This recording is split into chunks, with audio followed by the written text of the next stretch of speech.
In the news today, the Northern Cape High Court has ordered the Provincial Department of Roads and Public Works to pay damages after a tragic pothole crash left a SANDF soldier permanently paralysed. Judge Lawrence Lever ruled that the MEC for Roads and Public Works was largely responsible for a 2012 accident on the R31 between Koopmansfontein and Danielscale, after the road was not properly maintained and motorists were not warned about a dangerous defect. The soldier, Mtlatsi Jacob Mafoka, was travelling on official duty from Postmasburg to Kimberley on February 7, 2012 when the military vehicle struck a pothole. The driver lost control, the vehicle rolled, and Mafoka was left a quadriplegic. He later died before the case was finalised. The court accepted expert evidence that the loss of control occurred after hitting the pothole, rejecting the department's argument that the vehicle lost control beforehand. The MEC was found liable for 80% of the damages, with 20% contributory negligence attributed to Mafoka for speeding despite the road's poor condition. The MEC must also pay 80% of the estate's legal costs, taxed on a higher scale.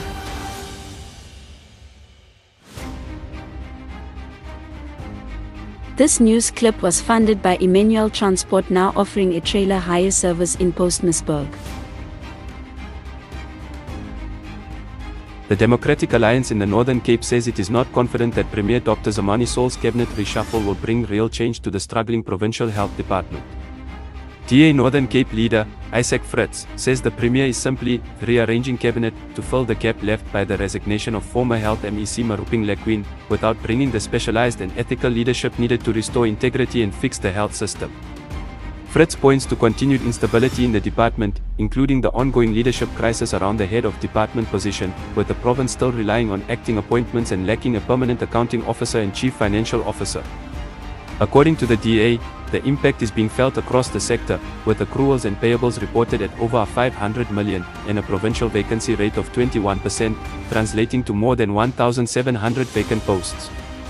The DA claims shortages at the Robert Mengaliso Sabakwe Hospital are limiting theatre operations and worsening surgical backlogs, while emergency services continue to decline due to ambulance and staffing shortages. The DA has called on Premier Saul to personally support the new Health MEC, reinstate the Health Help Desk, and make fixing the department a top priority. This news clip was funded by a Chief Skills accredited training service provider offering accredited training sessions currently in Cat 2 area. Online classes are also available. Groot dele van Postmasburg is reeds sedert gisteroggend sonder water nadat 'n ondergrondse hoofwatertoevoerpyp gebreek het. Volgens die munisipale bestuurder kon die munisipaliteit nie gister met herstelwerk begin nie, weens die afwesigheid van 'n stootskraper.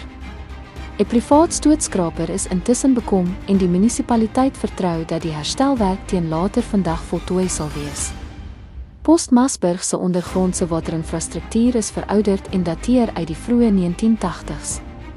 Die dorp het die afgelope 10 jaar aansienlik gegroei weens mynboubedrywighede, maar die ou water- en kraginfrastruktuur kan nie meer aan die groeiende aanvraag voldoen nie. Dit plaas die hele stelsel onder voortdurende druk en lei tot herhalende onderbrekings in basiese dienslewering. Intussen word die Tsansabani plaaslike munisipaliteit deur die groen skerpioene ondersoek weens die toenemende rioolwaterprobleme in verskeie dele van die dorp. Klagtes is ook deur die Demokratiese Alliansie by die openbare beskermer in die Noord-Kaap ingedien. Dit blyk verder dat daar reeds toenemende klagtes teen die munisipale bestuurder ingedien is, en dat hy verlede jaar ook voor die Menseregtekommissie moes verskyn. Teen hierdie agtergrond raak daar al meer vrae oor die rol van omliggende myne. Mynmaatskappye het 'n sosiaal-maatskaplike verantwoordelikheid teenoor die mense van Postmasburg en die breër Tsansabani gebied, maar die indruk bestaan dat baie van hierdie myne en veral groot kontrakteursmaatskappye min sigbaar is wanneer dit kom by plaaslike ekonomiese ontwikkeling en volhoubare investering in die dorp se kerninfrastruktuur. Raadsvergaderings ontaard gereeld in oor en weer kritiek, waar opposisiepartye die A en C aanspreeklik hou vir die dorp se algehele verval. Wat egter toenemend opvallend raak, is dat min openbare druk op sekere mynrolspelers geplaas word, ten spyte van hul direkte invloed op plaaslike groei en die druk wat dit op infrastruktuur plaas. Inwoners voer aan dat wanneer daar wel gepoog word om myne tot verantwoordbaarheid te roep, jy met reaksie gedreig word. Postmasburg staan bekend as Suid-Afrika se eystermekka, maar dit bly skokkend om die dorp se toenemende verval daagliks te aanskou. Ten spyte daarvan word die huidige krisis steeds gereeld op historiese faktore soos apartheid geblameer, terwyl gemeenskappe vandag onmiddellike en praktiese oplossings benodig, nie net verskonings nie. Die huidige waterprobleem in groot dele van Postmasburg behoort later vandag opgelos te wees tot die volgende ondergrondse waterpyp bars. Hierdie nuusinsetsel was gefinansier deur dele prokureurs in Postmasburg.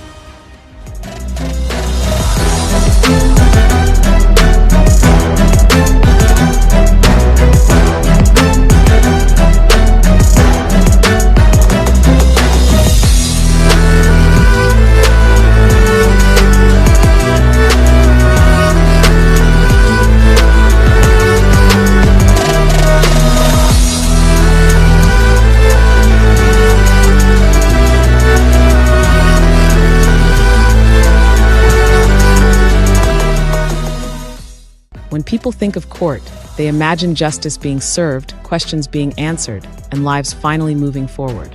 For many South Africans, a court date is not just another appointment. It is a moment filled with anxiety, hope, and expectation. But what happens when you arrive at court and your attorney does not? De attorneys with more than 50 years of experience as one of the most respected and ethical lawyers in Postmasburg answer this question. A missing attorney is not a small inconvenience. It can change the course of a case, and in many situations, it is the client who pays the price. There is a common belief that the court will automatically understand if a lawyer fails to appear. The reality is very different. Courts operate under strict rules, deadlines, and procedures. Judges and magistrates manage overcrowded roles and cannot simply pause the justice system because a legal representative is absent. De attorneys with more than 50 years in practice explains it clearly. An attorney's failure to appear is not merely an administrative mistake. It affects the integrity of the court process.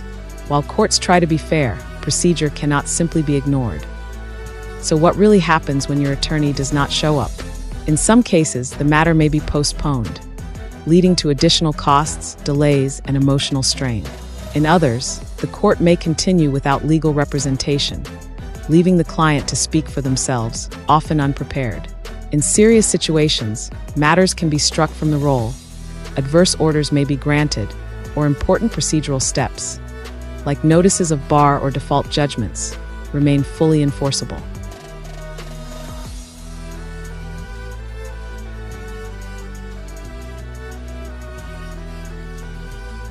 Here is the uncomfortable truth. In law, the client and the attorney are often treated as one. The attorney's negligence can legally become the client's problem. That does not mean clients are powerless. You have the right to professional representation. You have the right to be informed about court dates, risks, and procedural steps.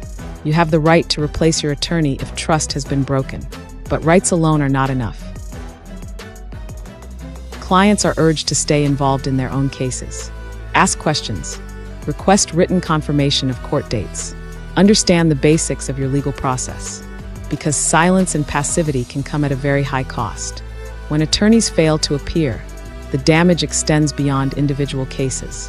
Court roles are disrupted. Other matters are delayed. Public confidence in the justice system is weakened. A court is more than a building. It is a place of order, discipline, and accountability. An empty chair where an attorney should be sitting is never just an empty chair. It represents lost time, increased stress, and sometimes lost rights. As the senior attorney concludes, justice does not depend only on good laws. It depends on responsible role players. The message for every litigant is clear. Know your case, understand the process, and never fully outsource your future, not even to your lawyer. This educational video was funded by de attorneys in Postmasburg in the Northern Cape.